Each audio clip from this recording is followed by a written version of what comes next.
حضرت ابو ہریرہ رضی اللہ عنہ سے روایت ہے کہ رسول اللہ صلی اللہ علیہ وآلہ وسلم نے فرمایا، سب سے بہتر دن جس پر سورج طلوع ہوتا ہے وہ جمعہ کا دن ہے۔ اسی دن حضرت آدم علیہ السلام کو پیدا کیا گیا، اسی دن جنت میں داخل ہوئے اور اسی دن جنت سے نکالے گئے، اور قیامت بھی اسی دن برپا ہوگی۔ صحیح مسلم۔ حضرت ابو ہریرہ رضی اللہ عنہ سے روایت ہے کہ رسول اللہ صلی اللہ علیہ وآلہ وسلم نے فرمایا، جمعہ کے دن میں ایک ایسی ساتھ ہے کہ اگر کوئی مسلمان اس وقت میں اللہ سے کچھ بھی مانگے تو اللہ تعالیٰ اسے ضرور عطا فرماتا ہے۔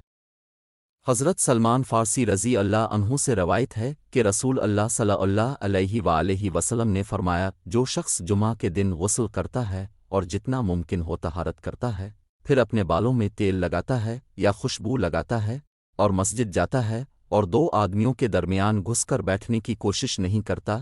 پھر جو نماز لکھی ہے پڑھتا ہے اور امام جب خطبہ دیتا ہے تو خاموش رہتا ہے، تو اس کے اس جمعہ سے اگلے جمعہ تک کے گناہ معاف کر دیے جاتے ہیں۔ صحیح بخاری۔